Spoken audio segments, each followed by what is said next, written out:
Agree with thine adversary quickly whilst thou art in the way with him, lest at any time the adversary deliver thee to the judge, and the judge deliver thee to the officer, and thou be cast into prison. Verily I say unto thee, thou shalt by no means come out thence till thou hast paid the uttermost farthing. In verse 25 and 26, Jesus warns us again to reconcile our differences with other people quickly, lest they deliver us to the courts of men, where we will be cast into prison until we've paid the full price for our crimes. Repentance and reconciliation is like medicine for an infection. Catch it early and it will go away fast, but let it fester and it will cost you more than you can imagine.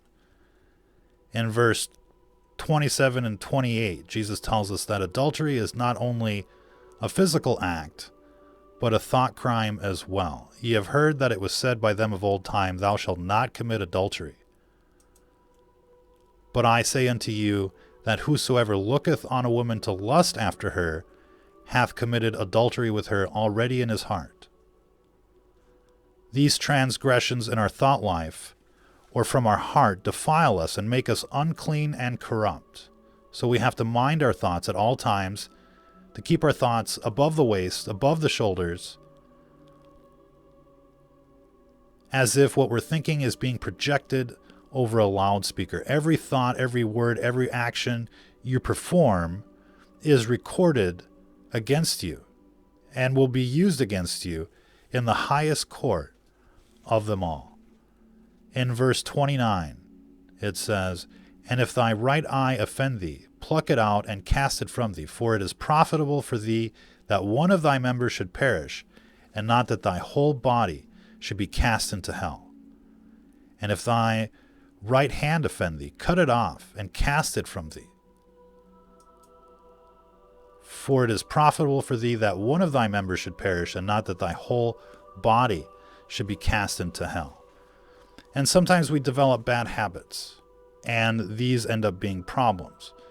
And so the thinking here is that it's better to cut off these bad habits, or whatever causes us to perform bad habits, rather than to be cast into hell, but also to cut off members of people that are around us that are causing us to sin as well. That seems to be a common interpretation. Not just your bodily members, but members of your friends and family that cause you to sin. It's better to cut them off and remove them from your life than to let them drag you into the mire or the mud, if you will.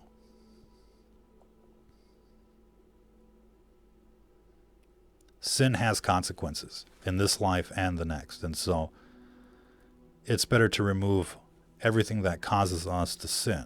Remove the stress from your life, if possible. In verse 31, it says, It hath been said, Whosoever shall put away his wife, let him give her a writing of divorcement.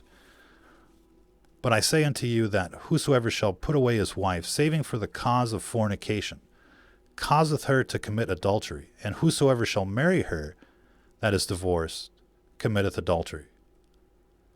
In verses 31 and 32, Jesus warns us again about adultery, adult behavior. That we should never get involved with somebody that is married or has been married. Once somebody has children with somebody else, their flesh has become one flesh with that other person. We are called to rise above this and every other form of temptation and to not get involved in adult behavior. Fornication is a very serious thing, and the bonding of flesh is for reproduction and for nurturing young marriages. It is not to be used as a form of self-gratification.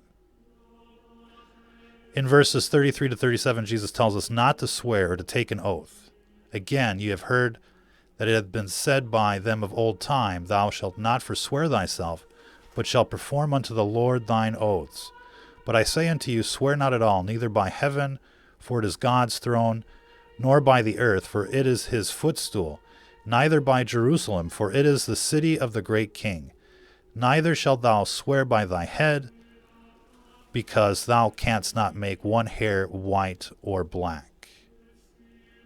And so back in the day, people would swear on graves and other people's heads to try and convince others that they were telling the truth. And so we're called to not do this. In today's world, it seems like everybody is lying all the time. We are not to do this as well.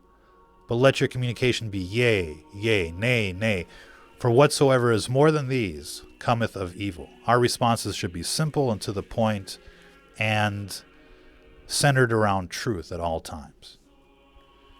In verse 38, Jesus says, Ye have heard that it hath been said, an eye for an eye, and a tooth for a tooth. But I say unto you, that ye resist not evil.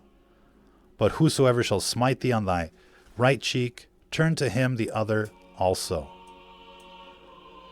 And if any man will sue thee at the law, and take away thy coat, let him have thy cloak also.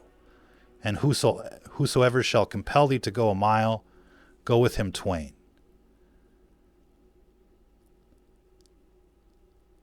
In verses 38 to 41, Jesus is telling us to not seek revenge, to go the extra mile with people.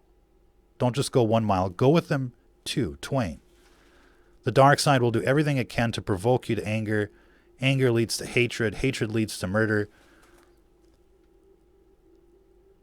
And remember that the act that seeks you to cause revenge, to seek revenge, the act that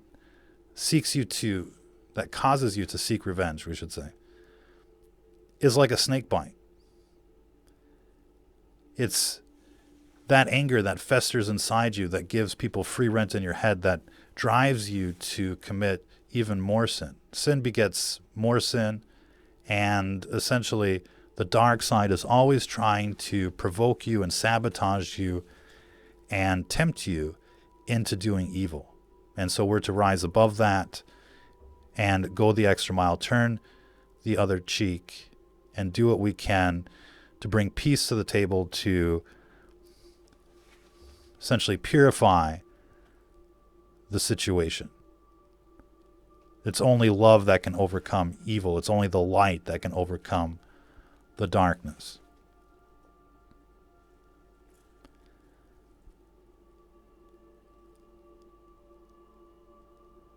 In verses 42,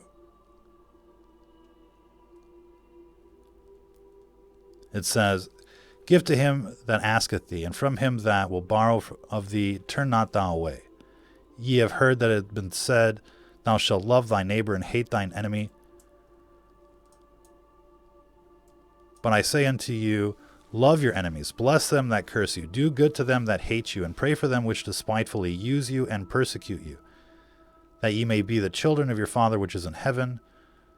For he maketh his sun to rise on the evil and on the good, and sendeth rain on the just and on the unjust. For if ye love them which love you, what reward have ye? Do not even the publicans the same?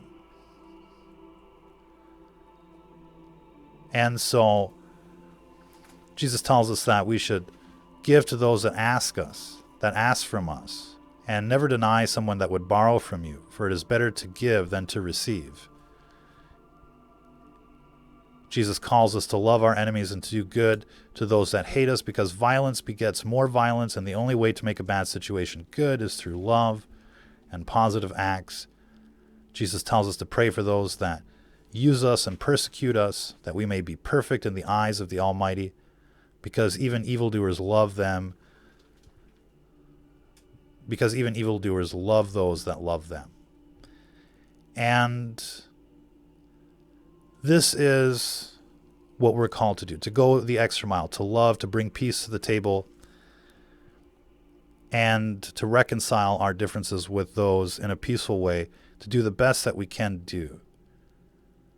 But going the extra mile doesn't mean that we're to be